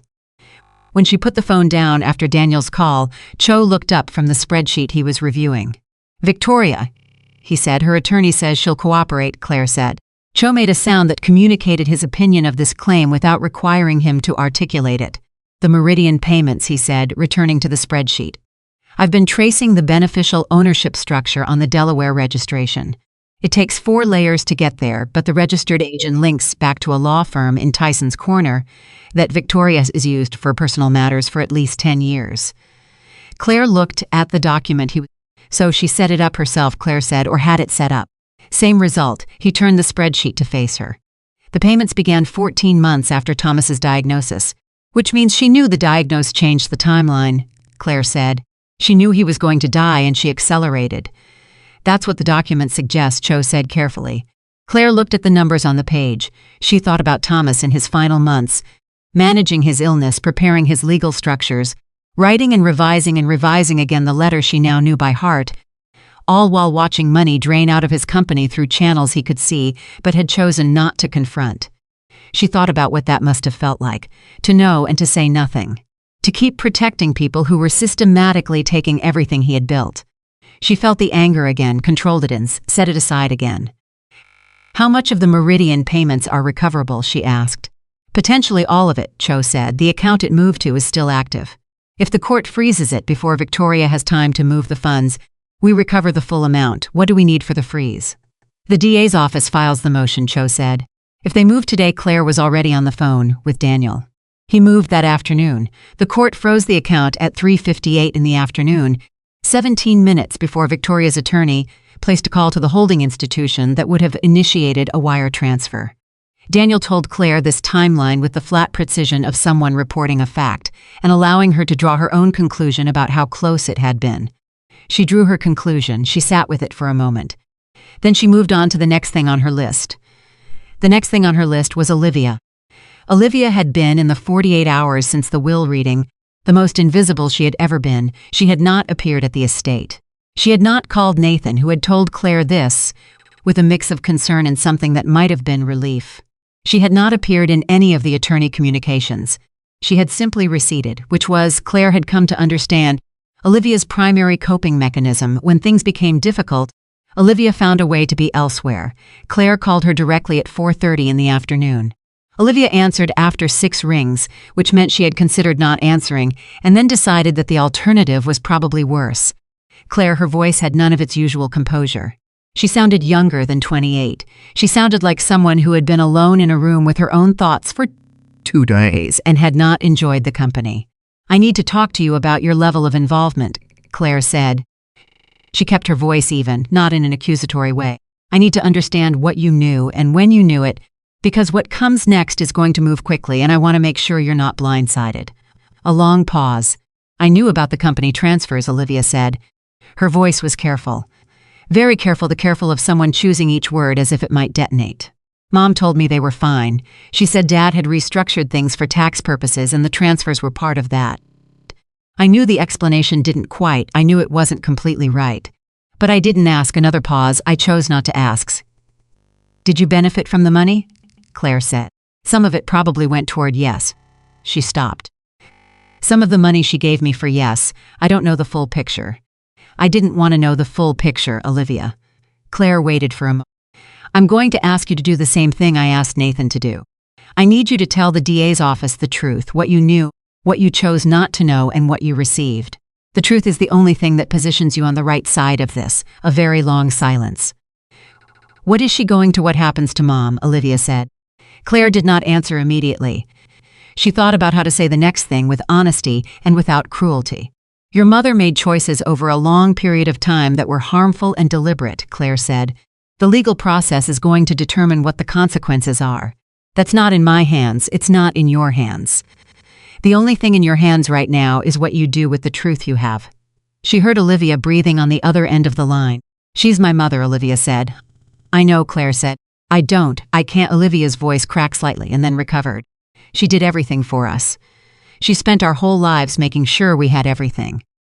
I know how that sounds given. She stopped. I know how that sounds. But she was also our mother and she genuinely loved us and I don't know how to. She stopped again.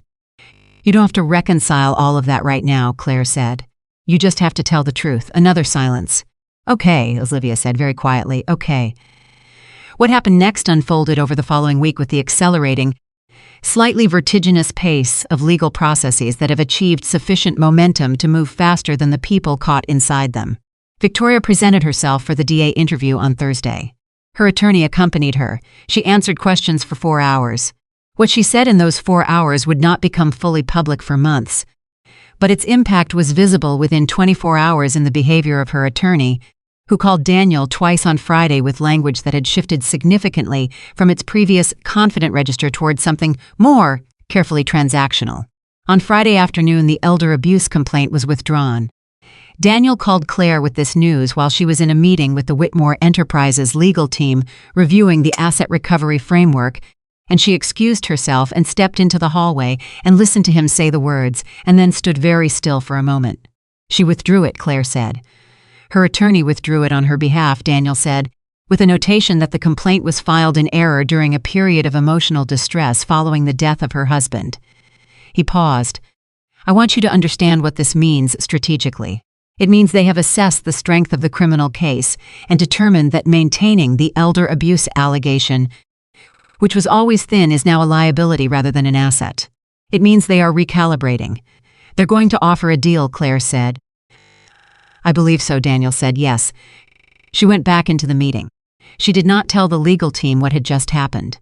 She sat down and returned to the asset recovery framework and kept working, because the work was what was needed, and because she had learned, in the last 72 hours, that the work was also what kept her from getting lost in the size of everything that was happening around her. The story broke publicly on Saturday morning, not through the careful, managed leak that Victoria had deployed earlier in the week, which had positioned Claire as a household resident with suspicious intentions.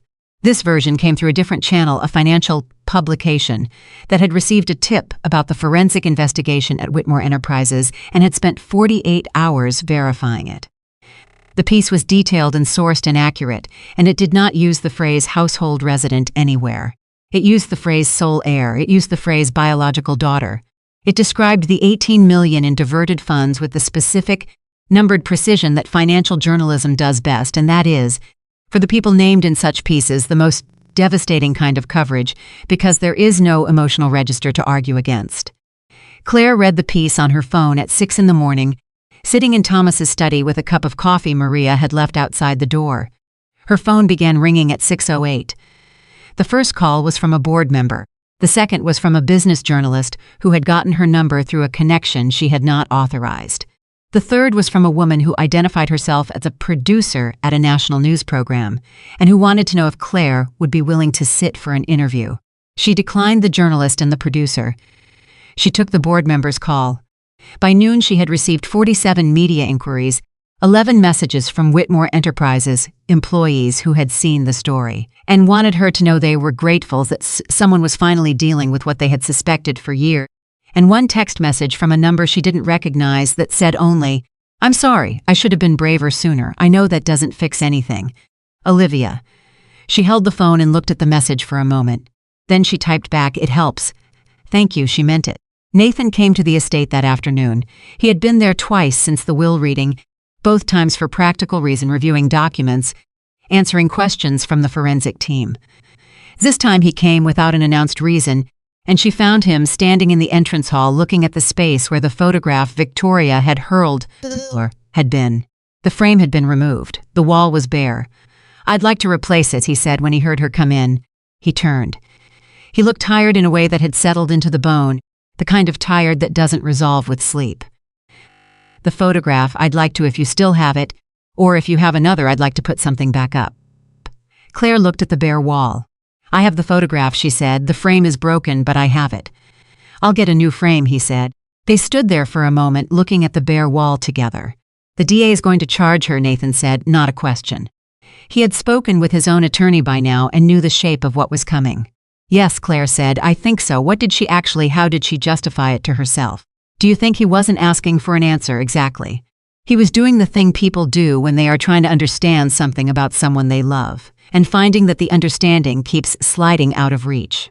"I think she was afraid," Claire said, "for a long time. She knew Thomas had a secret, and she didn't know what it was, and she was afraid that whatever it was would take things away from her.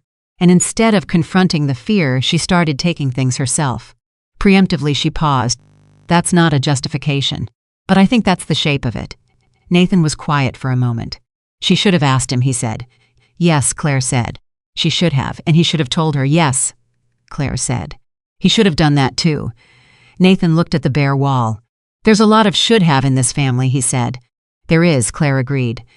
The moment held between them not warm, not yet, not in the way that time and consistency might eventually make it, but honest. The honesty of two people who had been circling something difficult and had arrived, simultaneously and without planning it, at the same point. Victoria's attorney called Daniel the following Tuesday with a formal offer to discuss a negotiated resolution. The phrase negotiated resolution in this context meant a plea. Daniel called Claire immediately. She wants to negotiate, he said.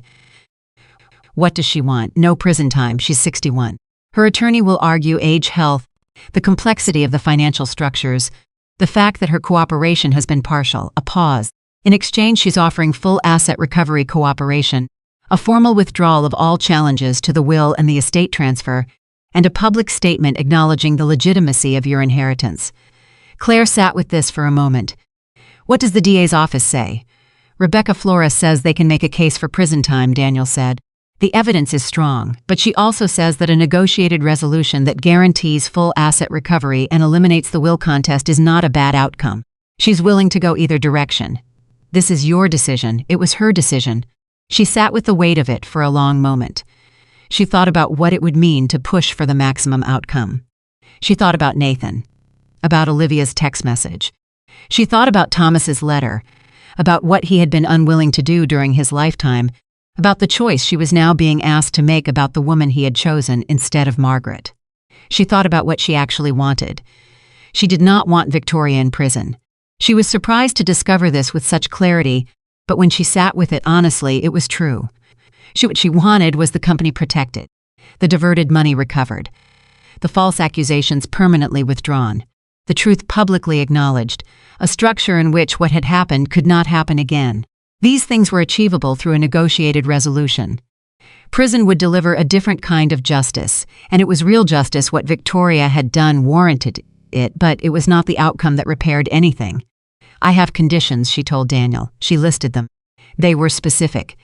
The asset recovery had to be complete and legally guaranteed, not approximate. The public statement had to be substantive, not a three-line non-apology. Victoria had to permanently surrender any claim to any Whitmore asset or holding in perpetuity. There had to be a formal, documented financial restitution plan for the company and its employees who had been affected. And there had to be a provision. Claire's attorney thought this one was unusual. But Claire was firm, providing for a supervised living allowance for Victoria for 5 years, ensuring she was not destitute. Daniel was quiet for a moment after she finished the list. You want to provide for her, he said. Thomas would have, Claire said. Despite everything, he would have found a way to make sure she was not destitute. She paused. I'm not Thomas. I don't have his patience, and I am a long way from forgiving her. But I understand why he did things the way he did. And I think this is right. Your conditions will be difficult for her attorney to accept, Daniel said. They're fair, Claire said. Fair is not always easy. Daniel took the conditions to Victoria's attorney. The negotiation took 4 days.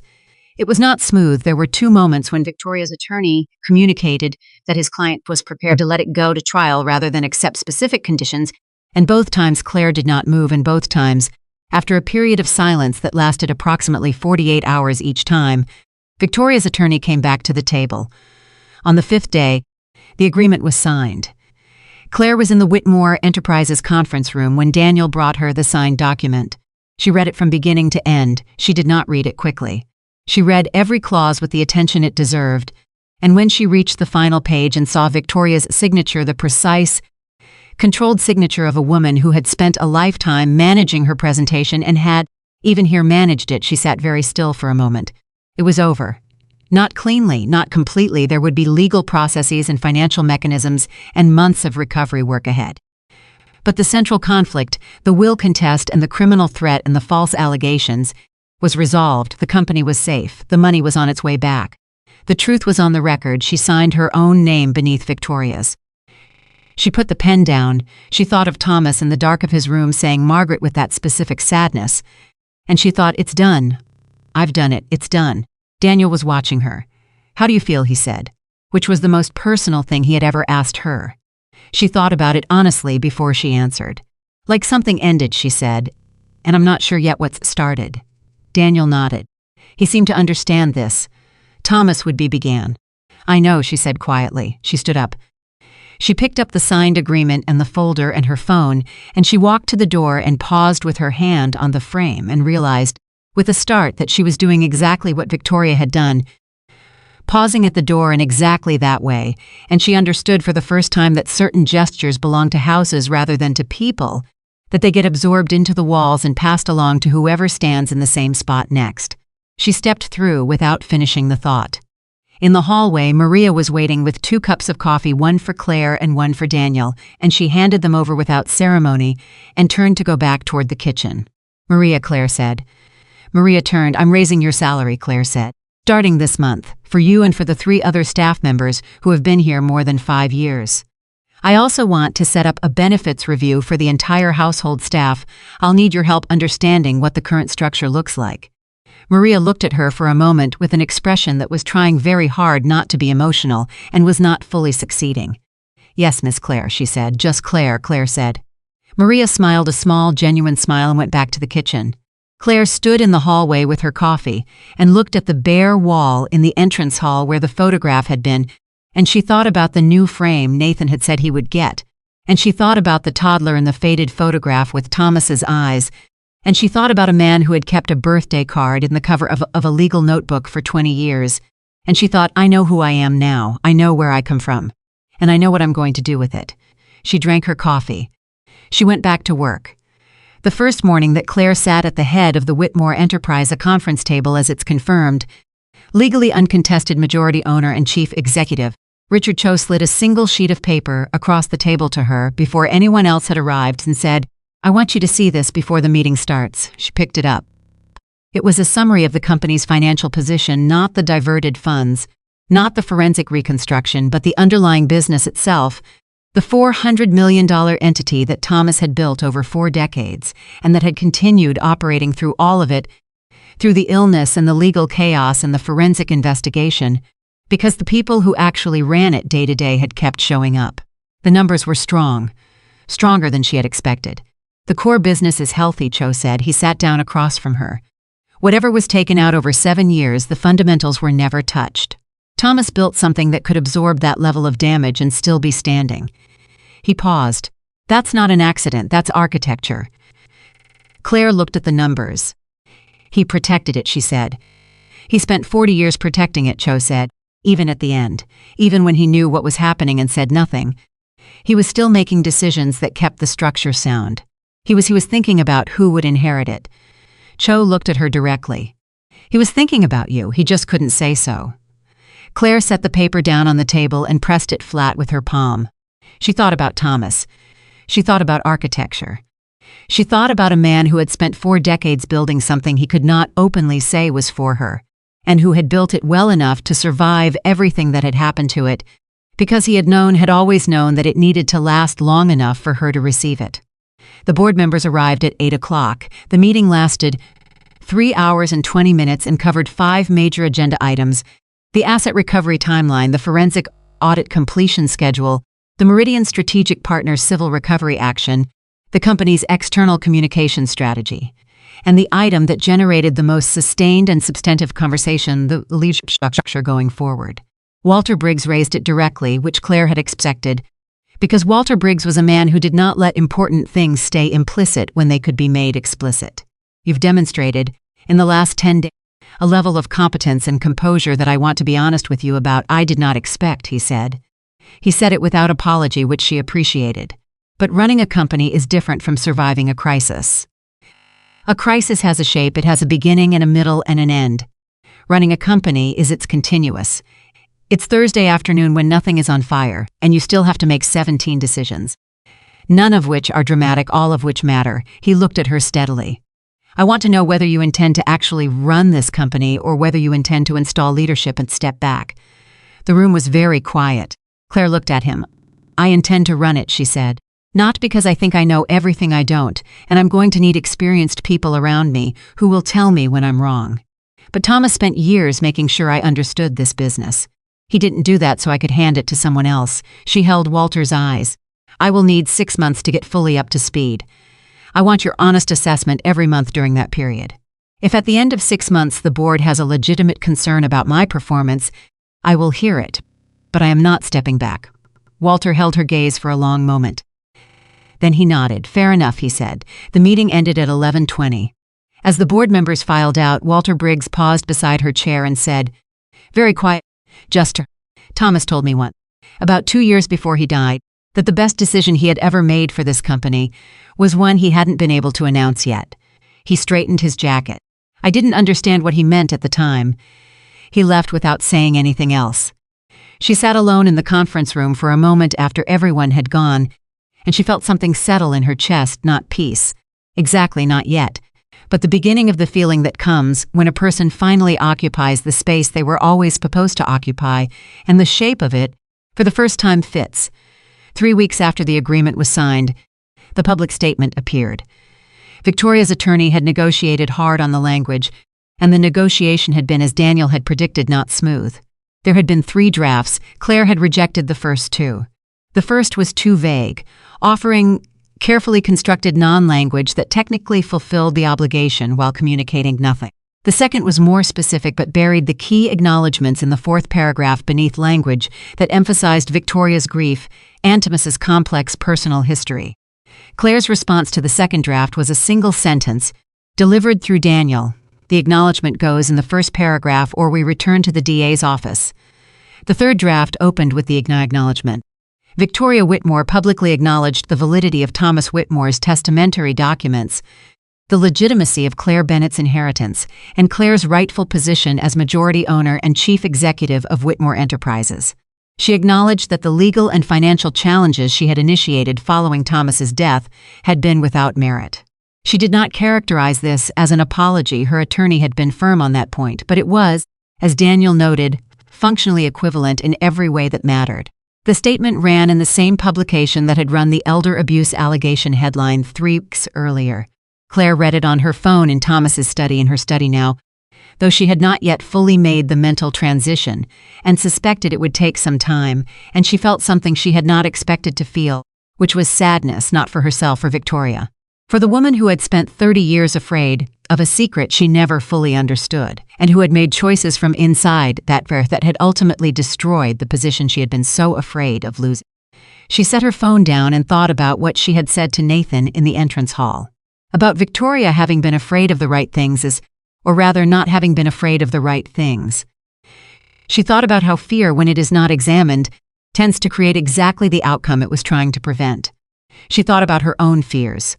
About the hotel room the night Victoria threw her out, about sitting on the bed in wet clothes and not knowing which direction to walk when she reached the end of the driveway. About standing in that entrance hall 6 years ago with a garbage bag and a referral letter and a ferocious, carefully hidden terror that this too would not last. She thought about what it had taken to walk into boardrooms and DA offices and her own grief and keep functioning. She thought about the fact that she had done it, and that doing it had not required the absence of fear but something different, the decision to act in spite of it, which was a thing she had been practicing her whole life without knowing that was what she was doing. Her phone rang. It was Olivia, she answered. I saw the statement, Olivia said. Yes, Claire said. I know it doesn't undo anything. Olivia's voice was careful, the way it had been in all their conversations since the investigation began, as if she was measuring each word for weight before committing to it. But I wanted to say I'm glad it's there. I'm glad it's on record. A pause. I'm glad you held firm on the language. Your mother's attorney pushed hard for the 4th paragraph, Claire said. I know, she told me. A brief pause. She's not doing well. Which is, I know she brought it on herself. I know that. But she's my mother, and she's not doing well, and I'm trying to figure out how to be someone's daughter, while also acknowledging that she stopped. I don't know how to do that. I don't have a model for it. Claire was quiet for a moment. I don't think there is a model, she said. I think you just do the specific thing that's in front of you on any given day, and you try to keep your own integrity while you do it. That's all there is. Did you have to think about that, or did it just come out? Olivia said. I had to think about it, Claire said. I've been thinking about it for 3 weeks. Olivia made a sound that was almost a laugh and said, Okay, then more quietly, thank you for the provision. The living allowance, don't thank me, Claire said. Thomas would have done it. Thomas isn't here, Olivia said. You are. You're the one who did it. I want to acknowledge the right person. Claire sat with this. You're welcome, she said. They talked for 20 more minutes, And when they hung up, Claire sat very still in the room that was becoming her study and thought about what it meant to build some of those things from all of this and what that building might look like over time. Not a reconciliation, not yet, not in any neat or complete sense. But something. The beginning of something that was not the silence and the tension and the years of managed hostility, but something else. Something that had not existed before and that had only become possible, because everything that came before, it had been brought into the open and examined and forced to bear its actual weight. The foundation work at Whitmore Enterprises took the better part of 6 months. Claire hired an outside forensic firm to complete the audit independently, separate from the work the internal team had done, because she wanted the results to be unimpeachable. She restructured the company's financial oversight, new controls, new reporting requirements, new independent audit protocols that made the kind of multi-channel diversion Victoria had orchestrated structurally impossible going forward. She hired a new general counsel, a woman named Patricia Yoon, who had 20 years of corporate governance experience and a reputation for telling her clients things they did not want to hear, which was the primary qualification Claire had specified when she asked the search firm to find candidates. She brought Nathan back. This was the decision that generated the most commentary from the board, and she had expected that and prepared for it. She did not bring him back as an executive, not yet. Not until the asset recovery process was fully complete and his cooperation with the DA's office had been formally concluded. But she brought him back as a senior analyst reporting to Cho, working on the operational restructuring that the company needed, and that Nathan, who had spent 10 years in the business and knew its internal mechanics better than almost anyone, was genuinely well-positioned to contribute to. Walter Briggs pulled her aside after the board meeting where she announced this decision. "I want to understand your reasoning," he said. "He knows this company," Claire said. "He cooperated fully when it mattered. The DA's office has closed his file." And she paused. Thomas cared about him. Complicated as that relationship was, Thomas cared about him. I don't think rebuilding a little while systematically excluding the people Thomas loved is actually what Thomas would have wanted. Walter was quiet for a moment. "You're a different kind of leader than I expected," he said. "I'll take that," she said. Nathan's first week back was uncomfortable for everyone, which was appropriate and which Claire made no attempt to smooth over artificially. There were people in the company who were angry at him. There were people who were grateful for his cooperation. There were people who were simply confused about what his presence signified and what Claire's decision to include him said about her judgment. She let those conversations happen. She did not manage them or preempt them. She trusted that the work itself over time would answer the questions better than any statement could. Nathan came to find her at the end of his first week, at 6 p.m. when most of the building had emptied, and he stood in the doorway of the office that had been Thomas's and said, "It's harder than I expected." "Coming back," Shai said. "Being here and knowing what it cost," he said, "knowing what I let happen. I walk past people every day who kept this company running while money was being taken out of it, and they look at me and I know what they're thinking. And they're right to think it." "Yes," Claire said. "They are." He absorbed this without flinching, which she had come to respect about him, his willingness. Having finally arrived at honesty to stay there even when it hurt. "Does it get easier?" he said. "I don't know," she said honestly. "I think it stops being the first thing you think about every morning. I think the work eventually becomes louder than the guilt. But I don't think it disappears." She looked at him. "I also don't think it should disappear. I think it's supposed to be there. I think it's what keeps you from making the same choices again." Nathan looked at the floor. "I got a frame," he said. "For the photograph. I've had it for 3 weeks and I didn't know how to bring it up." Claire looked at him. "Bring it tomorrow," she said. He brought it the next morning, a plain wooden frame, understated, the kind of thing Thomas would have chosen himself, and they hung the photograph together in the entrance hall, Claire holding it level while Nathan drove the nail with more care than the task strictly required, both of them understanding without discussing it that this small act was doing something that could not be done with legal documents or financial restitution, but only with the specific, irreplaceable gesture of putting something back. The photograph went up. They stood back and looked at it. Thomas and Claire, at the company's charity event 3 years ago. Thomas, in his dark suit, looking slightly uncomfortable with the camera, as he always had. Claire standing beside him with her hand just touching his arm, not quite a hold, the body language of someone who was not yet sure how much she was allowed to claim. She looked at that version of herself and thought about what she had not known then, about Margaret, about the trust, About the letter he had been writing and revising again in the same month that photograph was taken. About how much he had been carrying, standing beside her, smiling for a camera at a charity event in the company he had spent his life building for her. "He looks happy," Nathan said quietly. "He does, Claire." He did. Whatever he had been carrying, that he looked happy, and she chose to believe it was genuine, that whatever peace he had made with the choices of his past and the ones he was still making, he had found in that moment something that felt like enough. The foundation launched 8 months after the will reading. Claire had been planning it quietly since the second week, sketching the structure in the margins of legal documents and financial reports, when her mind needed a direction that was not backward-facing. She named it the Margaret Whitmore Foundation, which generated exactly the questions she had expected it to generate, and which she answered directly and without apology whenever asked. It was named for her mother, a woman who had raised a daughter alone, without resources or support, and who had done it with ergsaikest fierceness that Claire understood better the more she learned about her. And the foundation's purpose was to provide that same combination of grace and fierceness in the form of practical financial support, legal advocacy, and mentorship to young people who had aged out of the foster system without a landing place. People like the person Claire had been at 18, arriving at a strange house with a garbage bag and a referral letter. Daniel came to the foundation's launch event and found her afterward, standing near the window with a glass of water, watching the room, and he stood beside her for a moment in the quiet way he had. "He would have loved this," Daniel said. "I know," Claire said. "He talked about you constantly at the end, after the diagnosis. Every time I came to the house, every meeting we had, he couldn't help it. He would find a way to bring you into the conversation. Something you had said, something you had figured out, something you had done without being asked that had impressed him." He paused. He was incapable of not being proud of you. He just couldn't say why. Claire pressed her lips together for a moment.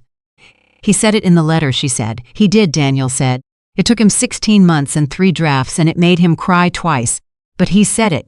She laughed a short, real laugh, the kind that comes when grief and love occupy the same moment, and there is nothing else to do but acknowledge that they can coexist. "Thank you," she said, "for everything you did, for driving beside me on that driveway, for the hotel, for all of it. Thomas asked me to look after you," Daniel said. "I was honored to. He asked you in the procedural requirements for the will reading," she said.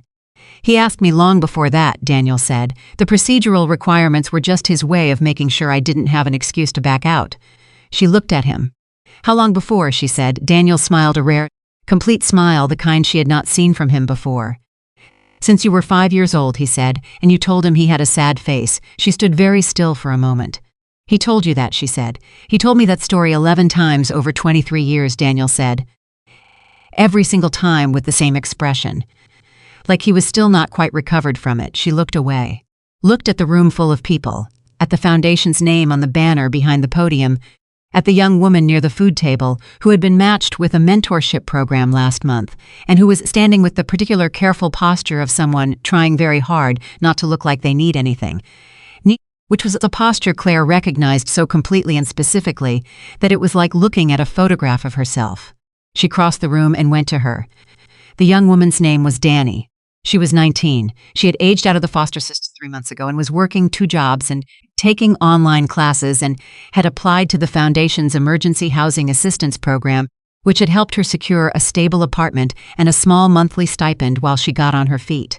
She looked up when Claire approached and did the thing that people do when someone they consider important pays them direct attention, the brief, involuntary flicker of surprise and self-consciousness before composure reasserts itself.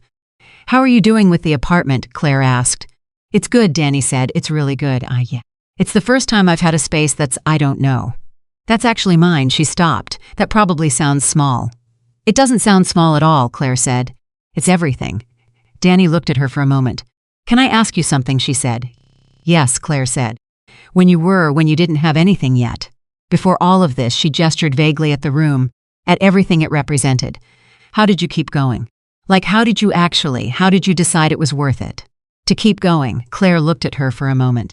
She thought about a cold March night and a suitcase with broken glass inside it, and rain coming straight at her face when she opened the door and walked into it because there was nothing else to do.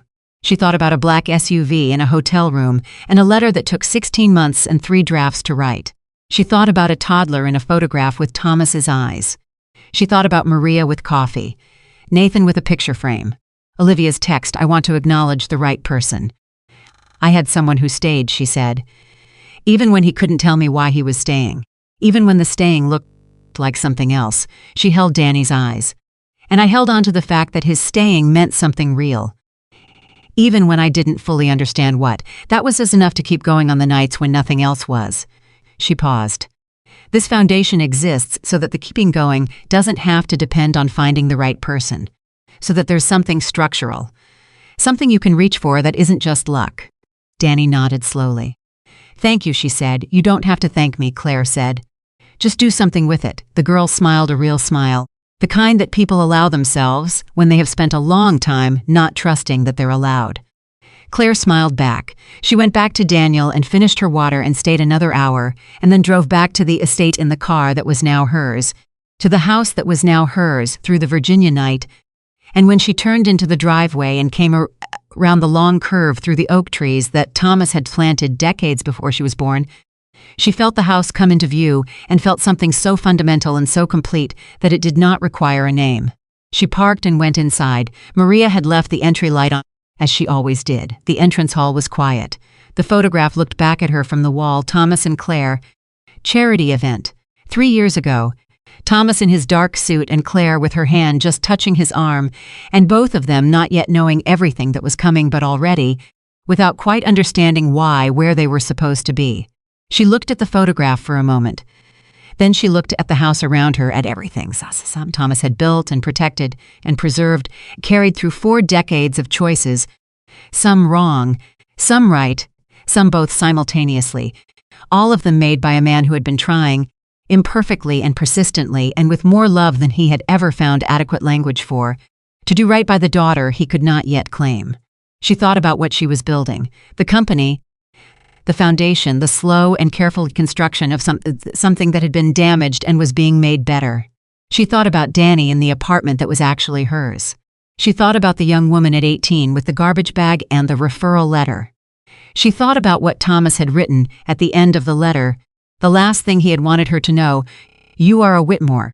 Claire, you have always been a Whitmore." She understood it fully now, not as a legal designation, not as an inheritance category, not as the conclusion of a document, as a truth that had existed before any document, before any trust, before any will reading or forensic audit or signed agreement.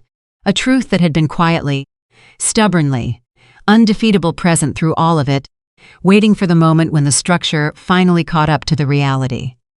She turned off the entry light. She walked through the house in the dark, the way you walk through a house you know completely, without hesitation, because every room is exactly where you remember it. She knew where everything was. She had always been home.